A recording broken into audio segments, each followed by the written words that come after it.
आङो रौता बासि हिसाबै दिनैनि बे जितु सरकारनि जि गोलोम बोथोरनि जि बागुरुम्बा स्पेसियेलि आरो बिहु बेखौ फोरोंनाय बे हाबाफारिखौ जोंनि बे जय बद्र मेमरियेल हाइ स्कुलावहाय जोङो खुंनो मोननायखौ आं खोब गोजोननाय मोनदों आरो बिनि बेखेवगिरि हिसाबै जानो मोननानै आं आरोबाव गावखौनो खाफाल गोनां होननानै आं सानदों।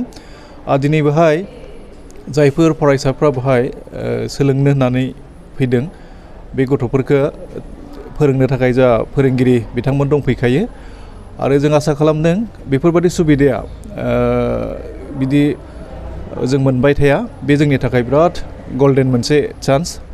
जोंनि बे उन्दै फरायसा फरायसुलिफ्रा दायो बिसोरो सोलोंनायनि सम। बे समाव बिसोरो जेसेबांखि बिसोरनि सोलोंनो गोनां जि आयदाफारिफोर होयो बेखौ बिसोरो दा कनजिउम खालामनाय बा सोलोंनो हानायनि बिस्रा मेन्टेलिटिबो दङ आरो बिसोरनि जि फिजिकेल स्ट्रेंथ देहा बेफोरबो बिसोरा दायो गासैखौबो सापर्ट खालामो। बिनिफ्राय बेखौ सोलोंनानै 15 दिननिब्लाबो बे समा जोबोद खम जादों, थेवब्लाबो 15 दिननि गेजेरावनो बिथांमोना जि मिउजिकनि जि मोनसे जि थट होनना बुङो बेखौ मोनोब्ला बिथांमोना हयथ' बे 15 दिन उनावबो बिथांमोना आजीबन मिउजिकखौ बिथांमोना मोजां मोनलांगोन। मानोना मोसानाय मुसुरनाय बे मिउजिकनि जि इन्टारेस्ट बे इन्टारेस्टआ गुबुन इन्टारेस्टनिफ्राय बहुद जुदा। बेखाय जों सानदों जि 15 दिननि जि कर्मखाला बिनि गेजेरजों जोंनि फरायसा फरायसुलिफ्रा जोबोद मुलाम्फा जागोन। आरो जोबथारनायाव सरकारा जितु हाबाफारि लादों, जितु हाबाफारिया जाहैबाय जोबथारनायावहाय जि सार्टिफिकेट होनाय, बेबो मोनसे बिराद गिदिर मोनसे प्रशंसनीय। मानोना बेबायदि सार्टिफिकेट मोननाया साफा जे बिसोरो रोंगौथि गोनां बा इन्टारेस्टेड सुबुं बेखौ प्रमान होनाय जागोन आरो हयथ' बे सार्टिफिकेटआनो बिसोरनि जिउ दानायाव बिसोरखौ बोनायावहाय हेफाजाब होनो हागौ।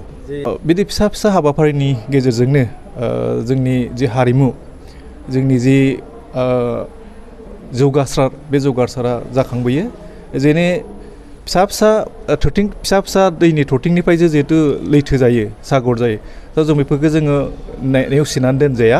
आं सानो बेबायदि फिसा हाबाफारि लानायनिफ्राय जोंनि उन्दै गथ'फ्रा जुदि मिउजिकनिफ्राय जुदि बा मोसानाय मुसुरनायाव जों आवगायनो हायोब्ला हयथ' इयुनावहाय बिसोरनो देरनानै बे बर' हारिनि थाखाय गिदिर मोनसे हाबाफारि मावगोन होननानै आं सानो।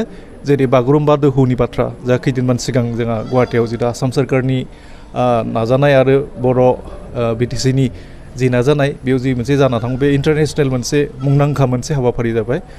थिग बिदिनो जों दा जानो थांगासिनो दङ। जोंनि उन्दै गथ'फ्रा जुदि बेफोराव आरोबाव जुदि इन्ट्रेस्ट होबावोब्ला हयथ' बेनिख्रुइ साबसिन हाबाफारिखौ मावफुंलांनो हागोन होननानै आं फोथायो।